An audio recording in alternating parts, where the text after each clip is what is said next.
talking about university clubs and societies. First, in the exam, you will have 20 seconds to look at questions 1 to 7.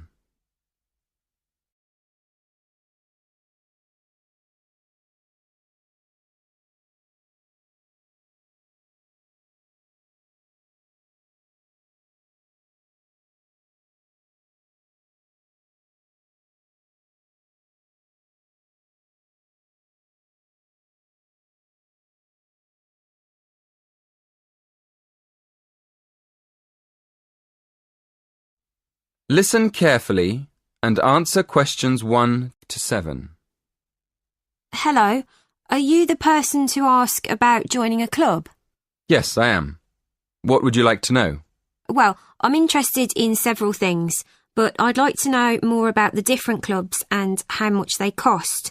I'm looking for a small club that's not too expensive. OK. Have a look at this table.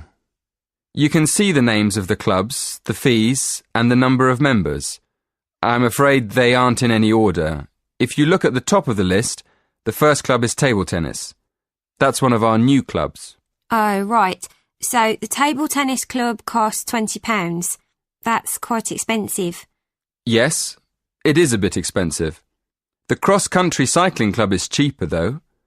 Membership fees are only £15, but on the other hand, it's got 100 members. The film and drama club costs a lot, doesn't it? Yes, £50 is a lot, and that's probably why it only has 12 members. Is there any other club you think looks interesting?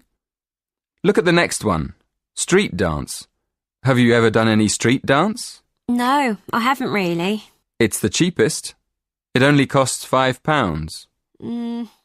OK. Shall we start with your interests? What do you like doing best? Well, I like photography. I've got a professional camera, so I take it quite seriously. But I can't really imagine belonging to a club to take photographs. I usually go on long walks on my own and take photos. So I like photography, but I wouldn't want to join a club to do it. OK. So what else do you like doing? Running? Oh no, not running. I like walking, but I hate running. I'm afraid the running club isn't for me, or the cycling club. And film and drama? No, it's far too expensive. But I do like yoga. I've practiced yoga on and off for years. How many members does the yoga club have? It's always a small group. A lot of people sign up at the beginning of term, but they stop going after a few weeks. So they're left with a few regular members every year. That sounds good. I think I'd like to join the yoga club. And what about the contemporary dance club? Is it expensive? Contemporary dance? No. It's not expensive. £10 for the term.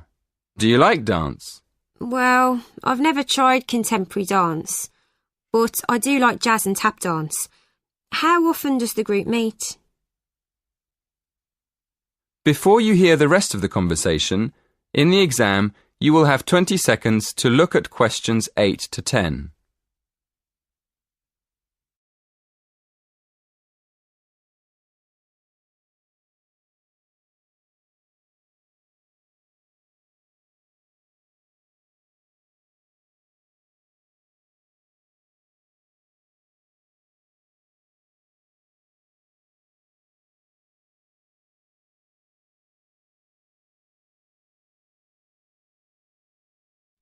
Listen and answer questions 8 to 10.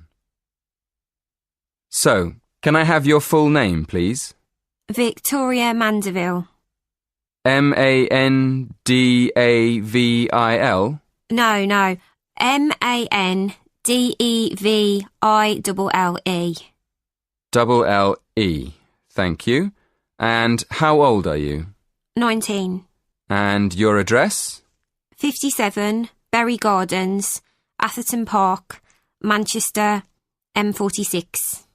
How do you spell Bury? B-E-R-R-Y? No, it's B-U-R-Y. Right, B-U-R-Y. And do you have a contact number? Yes, My mobile is 07942 573 279. 07942 573 279. Yes, that's right. Is that all? One more thing. Do you have an email address?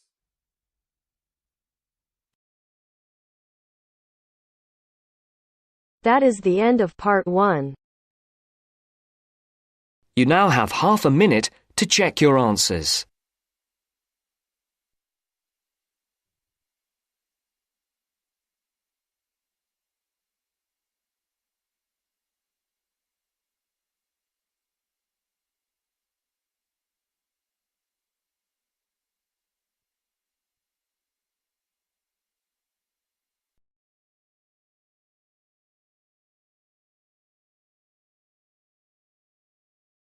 Now turns to part 2.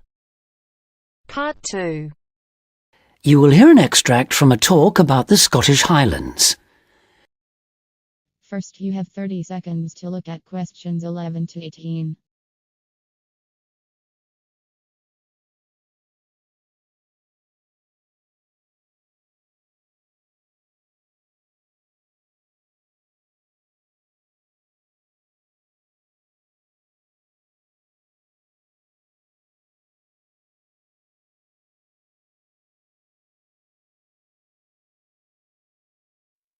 Today I have with me Moira Mackenzie, the author of several books in a well-known series of travel guides, and she'll be talking about what is probably the most fascinating wildlife area in Europe, the Scottish Highlands. Moira. Yes, that's right. And it's a wonderful place to visit with lots to do in an area that makes up over half of Scotland. Including the 790 islands that lie scattered around the coast, it covers 39,000 square kilometres. Getting there is easy. From here in Glasgow, a good starting point is Fort William on the west coast, with regular bus and rail services linking the two. I'd recommend the train, which takes 4 hours to get there. Alternatively, you can take the Highland Line, which takes the more easterly route up to Inverness. That, in fact, is a bit quicker, taking around 3.5 hours to cover the 280 kilometres from here. There are also 2 main options by road. You can take either the A9 up through Stirling and Perth and then on to Inverness, or else on the west there's the A82 which runs up to Fort William and then, if you want, on to Inverness.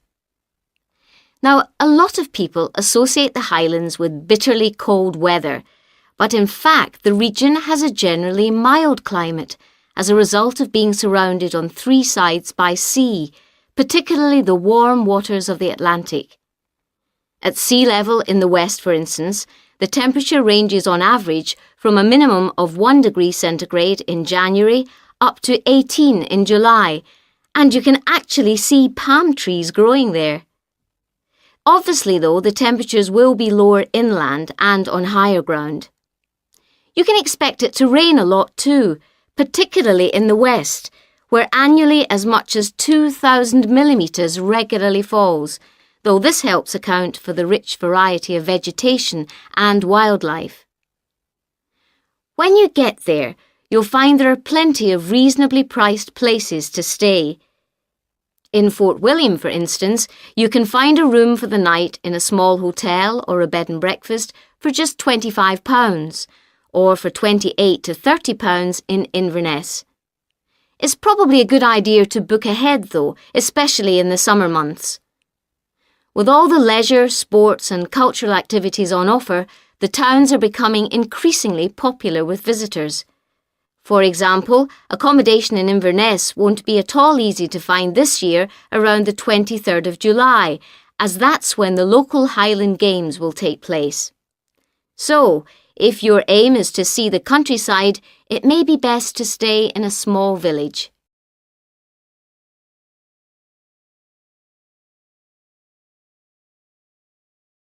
Now you have some time to look at questions 19 and 20.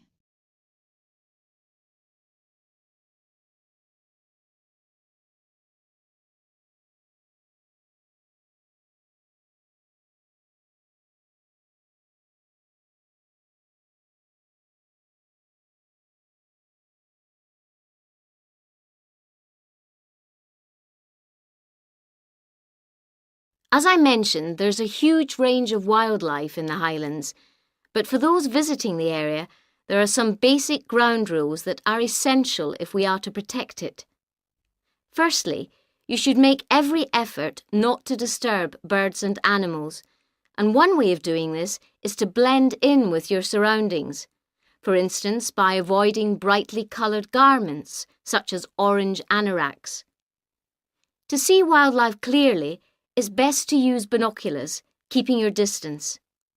This is particularly important during the breeding season. Wherever possible, use a hide so that they are less likely to detect your presence. Surprising though it may seem, visitors are advised to use their cars where no purpose-built hides are available, as people are apparently less likely to startle animals if they stay inside their vehicles. You may even find that creatures come up close to where you're parked, in which case, wait until they've gone before you move off. It should really go without saying that it's essential to be as quiet as possible, though sadly some people need reminding of this. Oh, and one other thing. Wild animals and pets don't mix, so please leave your dog at home or at least somewhere he or she can't chase the wildlife or damage their habitat.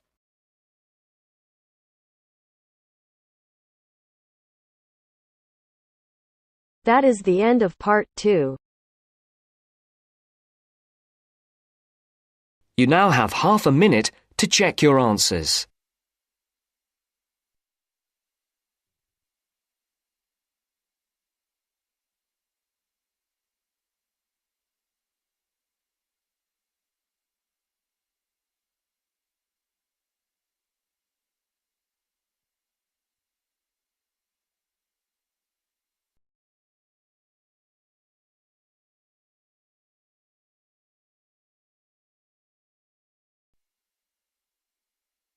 Now turns to part 3. Part 3. You are going to hear a conversation between a student and a tutor. First, you have some time to look at questions 21 to 25.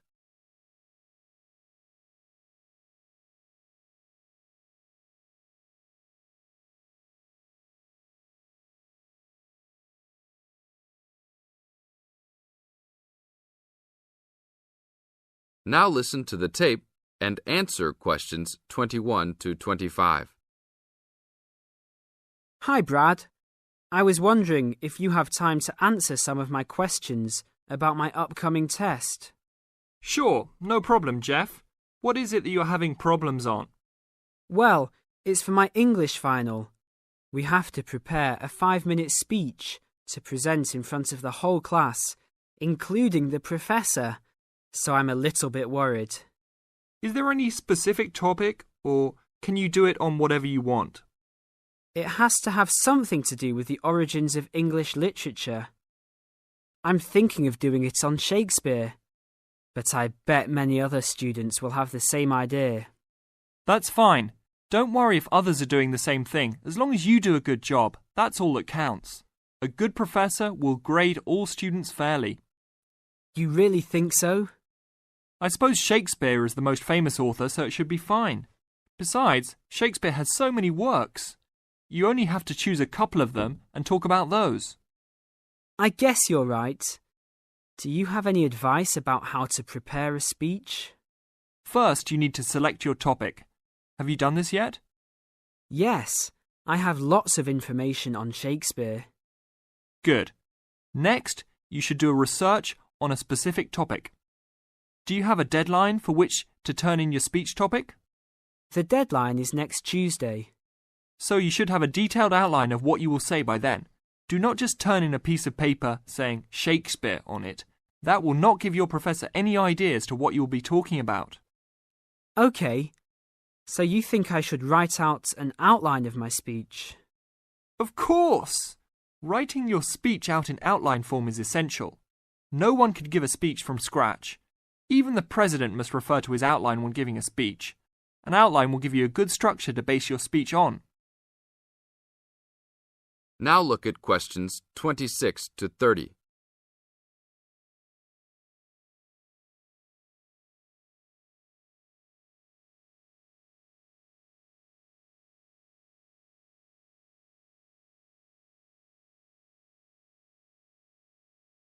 Now listen to the tape and answer questions 26 to 30. That's true. I was thinking that I would do an outline last, after I figured everything out. But I think your idea is better. What should I do after I have an outline prepared? You should then write the speech out, word for word, what you're going to say. This is so you'll have a firm idea of what you will say. It doesn't mean that the speech you will give will be exactly the same, but at least you have a fairly good idea what the final product will be. At this point, I can read it over for you if you want. Really? That would be great. I would appreciate that so much.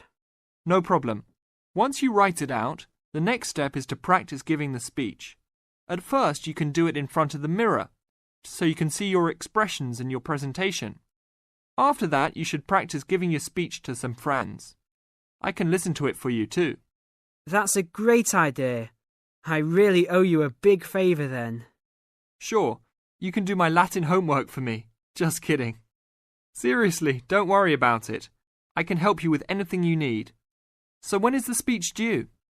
Well, the speech topic is due next Tuesday. The speech itself will be due next Friday. I can help you any time you want because I have no tests this next week. Besides, I'm an English major and Shakespeare is one of my favourite authors, so helping you out will be no big deal. Thanks so much. Well, I'm going to the library to get started on all this. I'll call you tomorrow. See you tomorrow then. That is the end of part 3.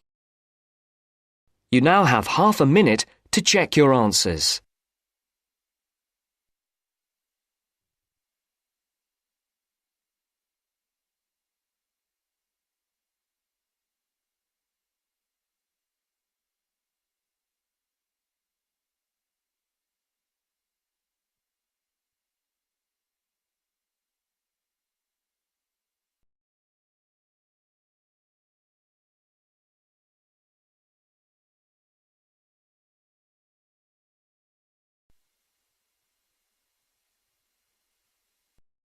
Now turns to part 4.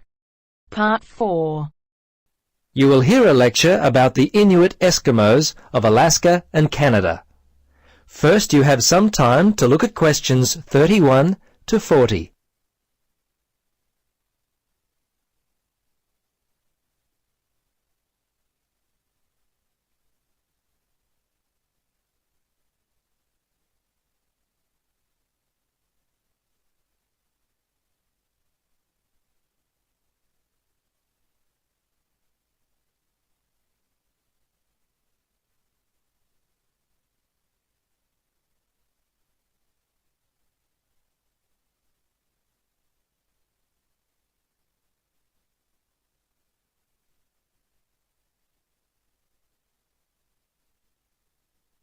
Now listen and answer questions 31 to 40. Good afternoon. In our lecture today, we will continue our study of people who inhabit the northernmost regions of the world. Our focus will be on the native inhabitants of Alaska and Canada, the Inuit Eskimos. They have been called the native inhabitants, as the Inuit were the people who had most recently migrated across the gap between Alaska and Siberia. Distinctly Asian in origin, the Inuit, which is literally translated the people in their native language, developed their civilization in what is now the Bering Sea region about 1,000 years ago. Their culture spread eastward and is called the Thule culture, after the place in northern Greenland where archaeologists first discovered it. The first Europeans to meet Inuit people were Norse settlers in what is now northern Newfoundland, Canada. These settlers lived there for a short time around 1000 AD. Approximately 500 years later, beginning in the 1500s, European whalers, fishing crews, and explorers met many Inuit along the coast of Labrador. Russians and other Europeans first met Alaskan Inuit in the 1700s. 100 years later, in the mid-1800s, whalers began to hunt in the Arctic. Some Inuit were employed by whalers and traded with them during that time. Perhaps one of the most interesting aspects of the Inuit is how they were able to survive and grow in such a harsh Arctic environment. Firstly, and not surprisingly, their homes were well adapted to the freezing conditions. They lived in predominantly two types of housing that would keep them warm. In the cold summer, they would live in tents that were made from the skin of the animals they had hunted for food, and they also traveled in boats. These were called umiaks by the natives. In the winter, they would live in houses made of sod, and when on hunting trips, they would commute by dog sled and build temporary houses made from ice. These igloos, which is the Inuit word for house, were uniquely made with a sharp blade carved out of walrus tusk. They would cut large blocks of hard-packed snow, about 3 meters wide, out of the ground. The blocks would then be used to build a 6-meter dome over a wide, shallow hole. Within 1 or 2 hours, an igloo up to 10 meters in length could be built. It was weatherproof and large enough to house an entire family.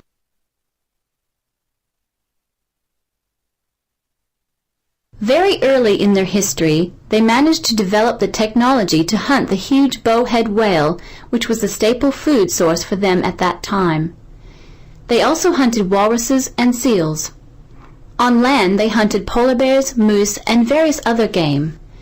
The harsh environment in which they lived meant that a steady supply of food was often difficult to come by. Therefore, the Inuit were a people constantly on the move, looking for food, which meant that their dwellings had to be easily built and easily dismantled. They inhabited the wide open land and, as such, moved freely around it in search of food. Today, the traditional way of life has basically ended for the Inuit.